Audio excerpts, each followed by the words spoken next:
I know so many of us have read the book, What the Best College Teachers Do, and cherished Ken Bain's guidance. On today's show, Ken Bain is here to talk about the book and his work. Produced by Innovate Learning, maximizing human potential.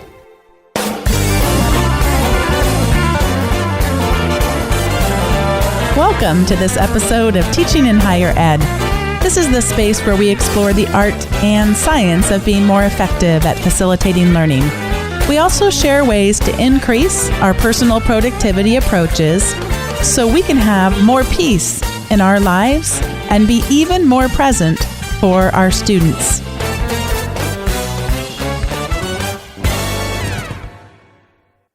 I'm absolutely thrilled to be welcoming today Ken Bain, who is the president of the Best Teachers Institute. He is internationally recognized for his insights into teaching and learning and for a 15-year study of what the best educators do.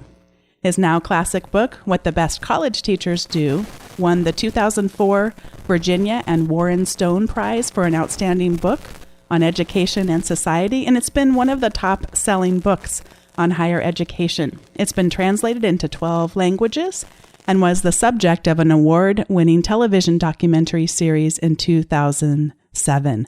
Welcome, Ken Bain. Thank you very much. I appreciate the opportunity. Well, it's such an honor to have you here. We're going to spend just a little bit of time talking about your background. I know you spent much of your academic career at Vanderbilt in Northwestern and NYU before you became the provost and vice president for academic affairs and professor of history and urban education. But that's not what you do today. Tell us a little bit about what life is like for you today, Ken. Well, for the last, year and a half, 2 years now, I've worked full-time with the Best Teachers Institute, which is an educational and research institute exploring the activities and thinking and insights and so forth of people who are extraordinarily good at fostering very deep learning on the part of their students. The Institute is an outgrowth of the book you just mentioned. The book and the research just continues within the institutes. We're working with a number of different universities and colleges around the world and helping them to think about important teaching and learning issues, and in a couple of cases, setting up new teaching centers and so forth. You were also the founding director of 4 major teaching and learning centers. What has it been like for you to see this real shift on much more of a focus on teaching and learning at all different kinds of institutions? Well, when I first founded the first center back at Vanderbilt University back in the 1980s, there wasn't a great deal of interest in teaching in higher education, and getting faculty members involved in that conversation was a little bit scary, to say the least. And now I know that when we think about people that are going to be listening to this podcast, I can say that with confidence that most of the people listening are going to be familiar with what the Best College Teachers Do and have treasured it just as I have. So I'm going to just start by saying if anyone listening has not read it, you need to stop the recording right now and go get your hands on it, because it's just a really important thing to have on our bookshelves to be really accompanying us in our teaching journey. What I'd love to know from you is what is still the same after all these years since the book was published 10 plus years ago? Well, I'm not sure. That's a really good question. It reminds me of a question that I got, I don't know, maybe close to 10 years ago. I was visiting a college campus, and I found myself on the elevator with the president of university, and he said to me as we descended down in the elevator, "I won't be able to come to your talk. Summarize what you're going to say before we hit the first floor." I didn't have an answer for him at all, but it sparked a lot of thought on my part. Mm-hmm. So if I was in that elevator conversation again, and And it would be the same answer today as it would have been at that time or the next day when I actually thought of this answer is, if I had one thing to say in 30 seconds on what the best college teachers do, it's that they ask engaging questions, fascinating questions that spark people's curiosity and fascination and that people find important and intriguing. But at the same time, they are questions that lead people into areas that they have not explored previously. Now, the next question you're going to love even more, because if there are, I mean, I think about what has stayed the same is just so much of the core of it. I mean, that the best teachers really get that real world practice. You sort of talked about that with your one sentence idea, your elevator pitch. That's what they call it.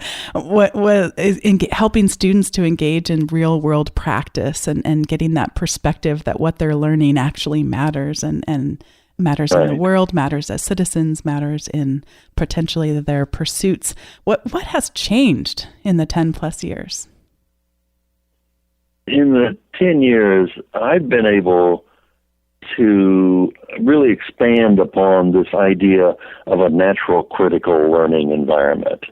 When I first talked about that concept in the book, I defined it in terms of, I think, 4 or 5 basic elements. And since then, we've been able to tease out really 15 different elements of that natural critical learning environment. Now, I should explain to your listeners very quickly that what that concept attempts to do is to capture, to summarize the ingredients of a learning environment that is likely to foster a very deep approach to learning and a very deep achievement in learning.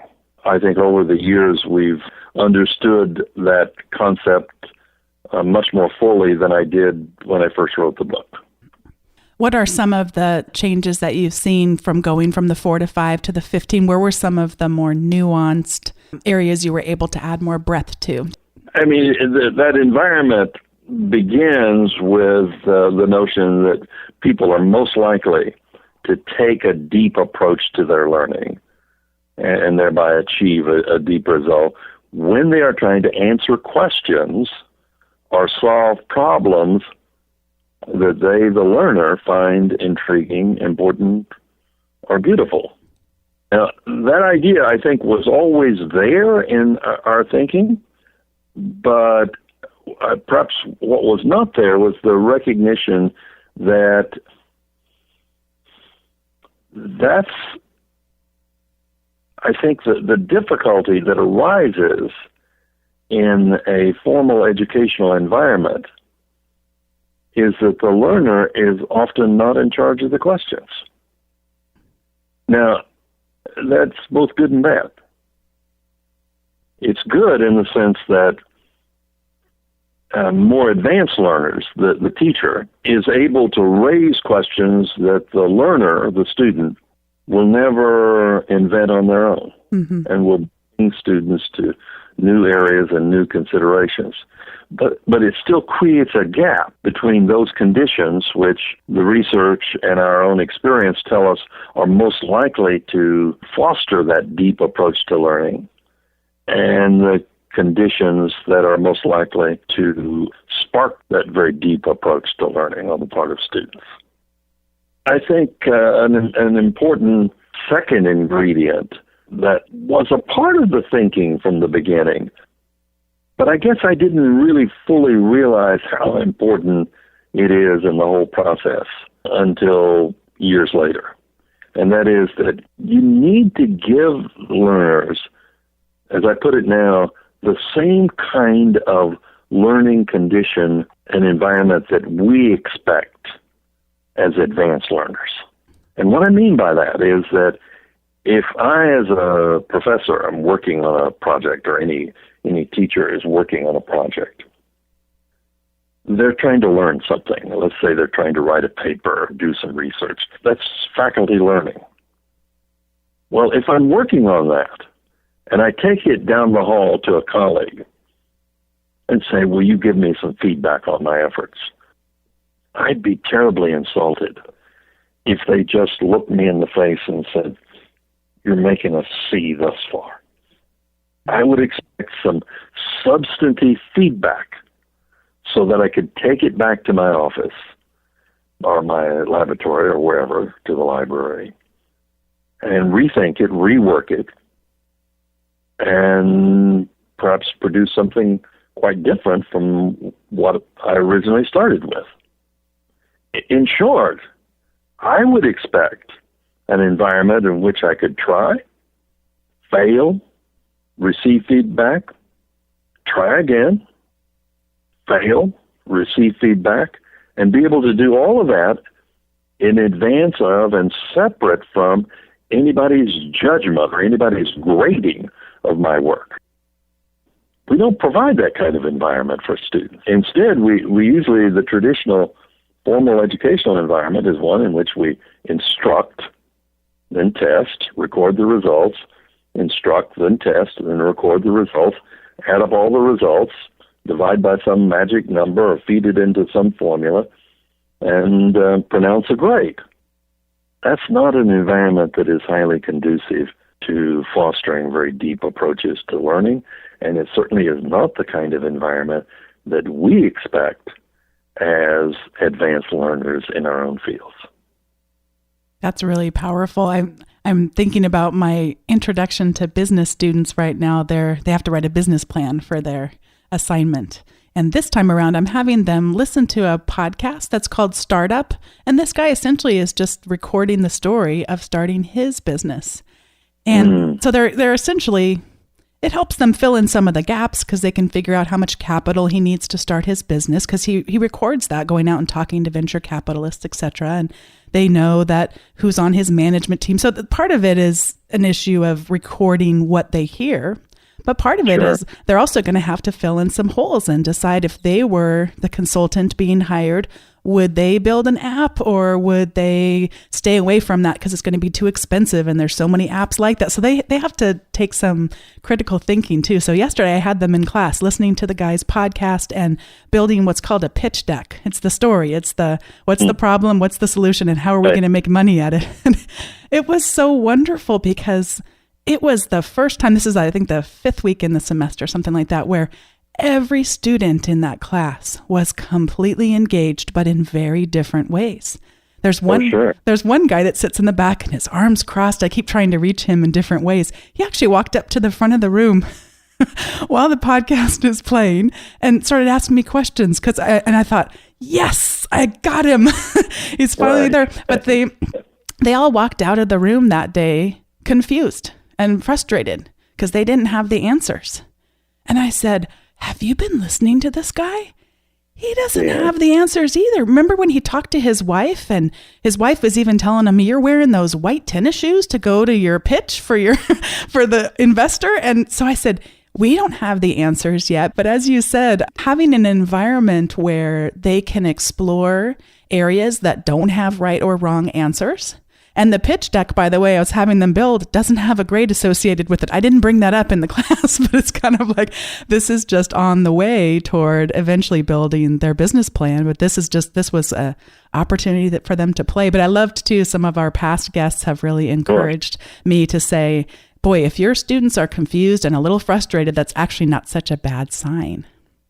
No, exactly. And I think it's that opportunity to embrace failure that is so extraordinarily important. What are some ways that the greatest teachers that you are meeting today are helping students to embrace failure, especially when it's not something done very often? I think it's by creating those situations where students do have that opportunity of trying, failing, receiving feedback, and being able to repeat that process, or as one person put it, to have lots of do-overs.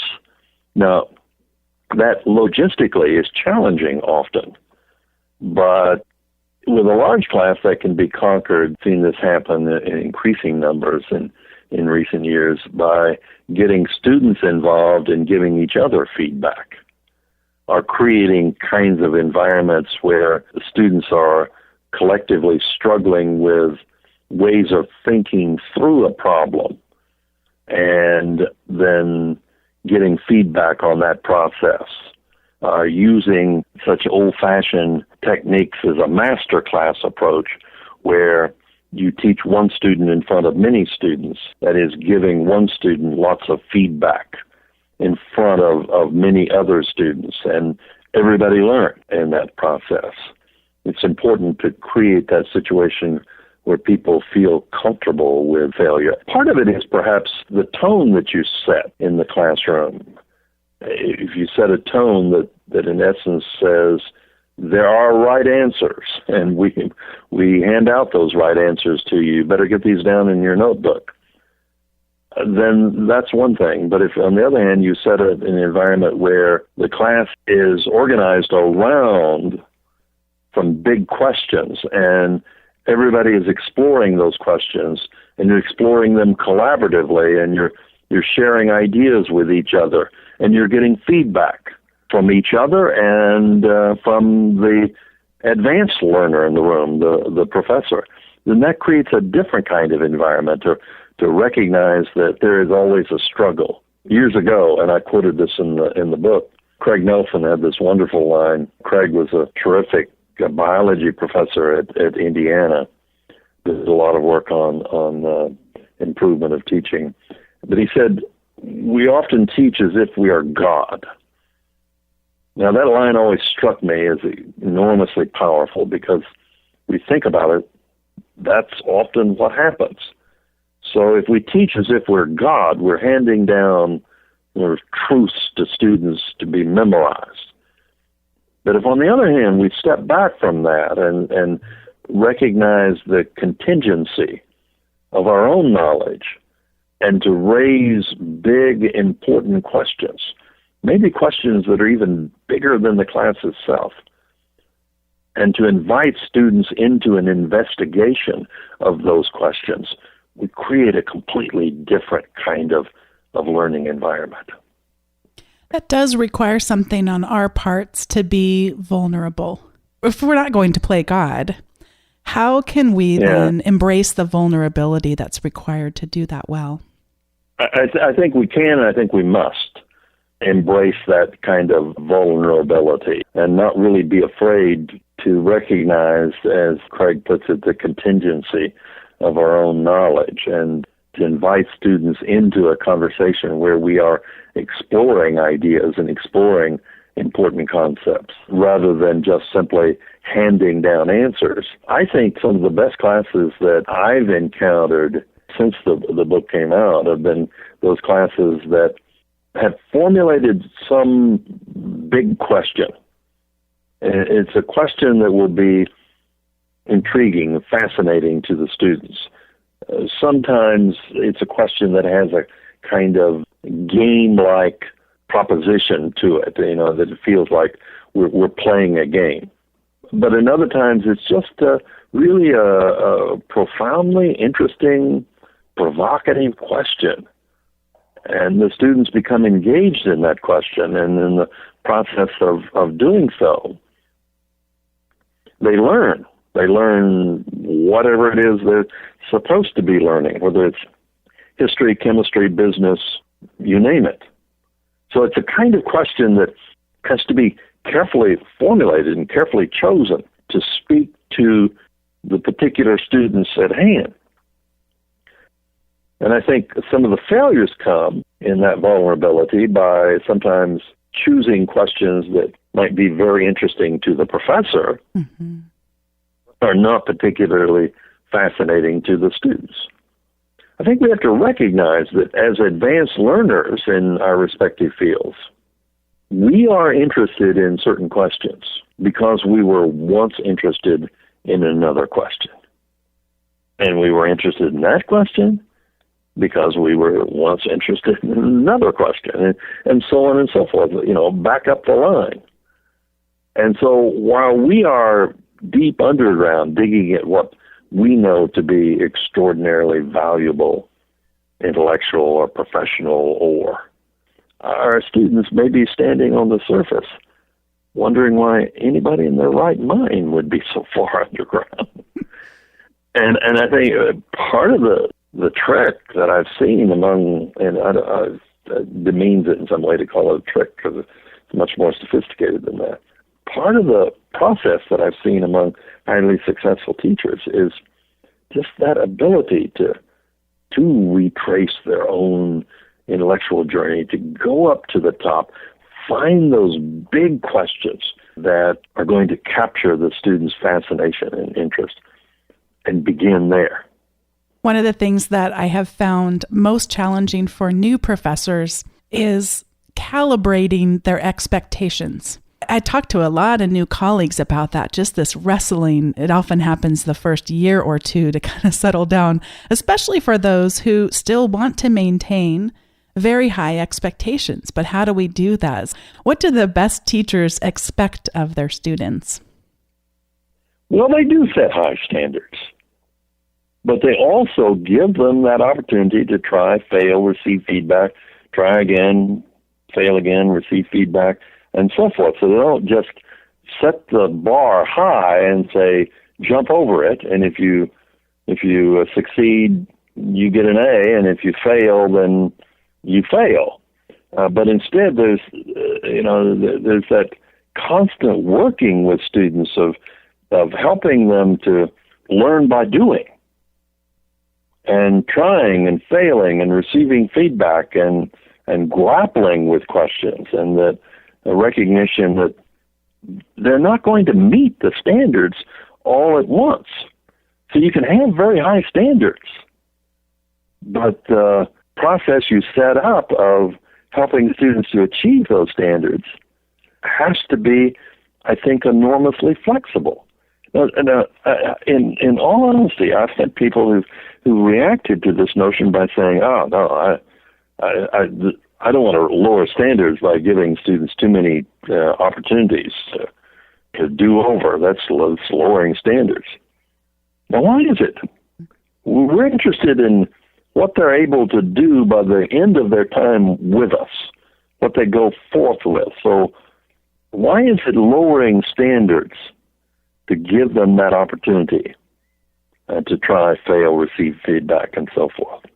In fact, the year that I started my study of best teachers, there was another important study that Richard Light, Dick Light at Harvard, got underway. And he was operating under a charge from the then president of Harvard, Derek Bach, who asked him to say, he said, I want you to find out what are the qualities of those courses at Harvard that students find most rewarding, intellectually, personally rewarding. And so what Dick did is he interviewed, I think eventually, literally thousands of students and former students. His team went out, I think, quite a number of years into the past interviewing students. And when he published his initial results, he had two elements. One is that the courses set very high but very meaningful standards. They were standards that were important to the students beyond the scope of the class. Now, some courses will set standards that are important only within the scope of the class. You know, like you got to get your paper in on time. Okay, that may or may not be important, but if it is important, it's important within the scope of that particular class. These are standards that are going to be important forever. Now, the ability to get something in on time may be important forever, especially if you're going to become a journalist or meeting deadlines in other kinds of ways. But there are other more substantive abilities to think in particular ways, to create, to problem solve that are important. So they set very high standards. But secondly, as Dick put it, they had plenty of opportunity to try, fail, receive feedback, try again, fail again, receive feedback, and so forth, all in advance of and separate from any grading of their work, at least in the traditional sense of what we mean by grading. I suspect that one potential pushback you may get as you introduce this idea to faculty is the idea of how do we fight then against the potential for apathy with so many of our students, especially as, school teaches them a lot and then also conditions them perhaps for not being fertile soil to embrace this kind of environment. Well, I don't think it does, and certainly the observations that I've made among these highly successful teachers would suggest that the opposite emerges, that you challenge students with important questions that they regard as important, intriguing, beautiful. You engage them in that process of exploring things, and then giving them that opportunity of getting feedback on their work and feedback from each other, feedback from you, of struggling with what the standards are going to be. I think one of the most effective things that I learned out of this study, and I must add here rather quickly, is that one of the reasons why I undertook this study beginning back in about 1987 was that I wanted to become a better teacher. I wanted to find out what highly effective teachers were doing and to try to understand it more deeply. Because for me, good teachers made a big difference. I flourished under the best of them and often languished under the worst of them. So it made a big difference, and I wanted to become that better teacher. One of the things that I think proved to be so successful for me in changing my own teaching was to incorporate into what goes on in the classroom several opportunities to get students engaged in struggling with what the standards are. So in my own field as a historian, for example, that could begin with a very simple but very profound question. And that question was very simply, what do you think it means to think like a good historian? And I would use a think, pair, square, share to involve students in that conversation. That is, giving them a few minutes to think on their own. And often this question would hit them like a 2x4 between their eyes. It's rather stunned. What do you mean, think like a good historian? Isn't the learning of history just memorizing good stories or individual facts? What does it mean to think like a good historian? So they'd have to begin to struggle with that. And their first struggles would be rather immature. But I would next ask them to begin to share with each other by pairing up around the room. And I would use this technique in classes of 30 or classes of 300. The room burst into conversation. Mm-hmm. Suggest that the pairs find another pair. And it would continue in that fashion. Then bring the groups of 4 back together. Begin to get reports from them and then begin to interact with those 4. I often would then have prepared something or have on hand an article that someone else had written on that very idea of thinking like a good historian. After they had developed their own thoughts, I would ask them to look at that article or what I had prepared to compare their own thinking with that thinking. Kenneth Bruffy had, in his really excellent book, Collaborative Learning, had a great way of putting that. He said that what people are doing when they learn something is that they are joining a new community of knowledgeable peers, a community that the professor supposedly represents. And when I engage them in that kind of exploration where they are struggling with a question, and then I share with them my approach to that question or someone else's approach, what they are doing is they are first negotiating with each other about what the boundaries are between their own community and the community that they're attempting to join. And then as we begin to engage in a conversation, when I bring the groups back together, they are negotiating with me in the sense that they are trying to figure out what those boundaries are and how they begin to cross those boundaries and move into a new community of knowledgeable peers. And that's extraordinarily important. Now, what's essential to this whole process is engagement. And if students are not engaged, they are not going to take what I call a deep approach to their learning. They're going to take a surface approach or a strategic approach to their learning, meaning that their goal will be simply to pass the course, to get out of the course, or to make a good grade. But even if their goal is to make a good grade, that's not the same as intending to understand deeply and to be able to apply that understanding to consequential problems. So I'm first and foremost trying to get them to take a deep approach to their learning, to have deep intentions. And only after I have cultivated those deep intentions can the deep learning begin. So everything depends upon, first and foremost, cultivating those deep intentions. And that's where the question comes in.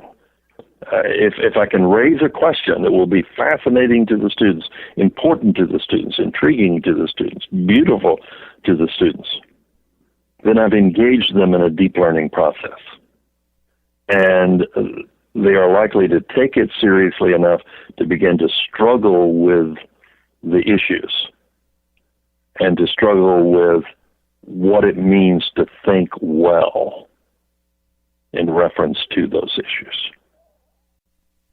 Talk to me a bit about the Manure Prize for Excellence in College Teaching and one of the winners who made an impact on you.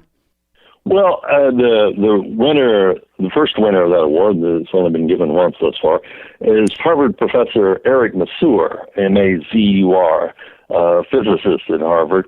And the approach that he has developed, what he calls peer instruction, captures many of the elements, or probably all of the elements of what I've been calling a natural critical learning environment, and does so in a way that is really quite powerful and really quite transformative.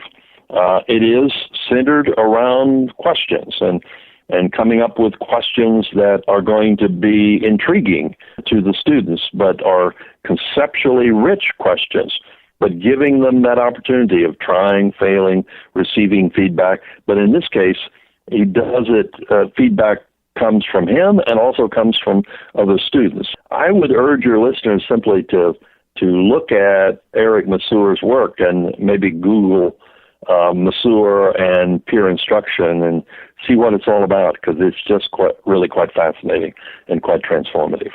That's wonderful. Well, I'll post links to what I can find about his work and the Manure Prize as well under teachinginhighered.com. It's the Minerva Prize. Minerva. Oh, this is one of those classic where the computer auto-corrected. So I must yes, I must have typed what I thought I heard you say, and then the computer auto-corrected it. And when I looked at that, I thought, well, that's an interesting name for a prize. It's like one of those big piles of manure, and somewhere in there, there's a... Right. Well, I'm going to look that up, and I'm not going to rely on my keyboard, which sometimes changes our words around to try to help us out. But in this case, it didn't. Well, thank you for sharing about his work. This is the time in the show when we do recommendations, and I'm going to have my recommendation be that if you're listening to this podcast, think about one of the big questions in your class and try this think, pair, square, share exercise and watch the room come alive. And if it doesn't come alive, try again, because that's your own opportunity for trying something, failing, and pick up Ken's book if you haven't already read it. That's my second recommendation, but I know I made that up front. Ken, what recommendation or recommendations do you have for us today? I think you've made some excellent recommendations. I'll tell you a book I just picked up recently and started to read, and my wife and I are both reading it and finding it quite fascinating. I'm just into about the second or third page. She's a little bit further along, but she tells me that it's well worth reading. So I'm continuing with it. It's a fascinating novel by Jonas Jonasson entitled "The Girl Who Saved the King of Sweden." So that's my recommendation. Well, thank you so much. And Ken, I just appreciate, I know you have been on the road doing so much traveling and you've got a little bit of a cold just as I'm getting over mine. So I appreciate you carving out the time. And before I close us off, I'd love it if you would let people know how they could get in touch with you, kind of stay in touch if they have any interest in your work or your company's workshops. And especially you got on Twitter, which was so fun to see. So if you would let us know how we could connect with you on Twitter. Oh, sure. I'm on Twitter at Ken Bain 1, KenBain 1. And our webpage is just simply bestteachersinstitute.org. And if anyone wants to send me an email, I would welcome receiving it. I receive often hundreds of emails a week, and I don't always get around to responding to all of them, but I try to respond to as many as possible. That's simply Ken Bain, all one word, at USA.com. So if you can remember my name and the country I'm from, you got it. Ken Bain at USA.com. You made it so easy for us. And thank you again for all that you have done throughout your career and continue to do to help us be the best teachers. You're very kind. Thank you very much. Thanks once again to Ken Bain for being on today's show. If you'd like to comment on the episode, please go to teachinginhighered.com/36. If you'd like to subscribe to the weekly update, that's at teachinginhighered.com/subscribe. And that'll get the notes from each of the podcasts, as well as a weekly article on teaching or productivity in your inbox automatically. And it's only one email a week, and a good one to help you follow up on ideas that came out for you when you're listening to these episodes. Thanks so much for listening. And if you're enjoying the show, it would be wonderful if you would consider posting a rating or a review on whatever it is you use to listen to the podcast. So if it's on iTunes or Stitcher, they make it really easy for us to rate podcasts, and that'll just help other people be able to discover the show better. Thanks so much for listening, and I look forward to our next conversation.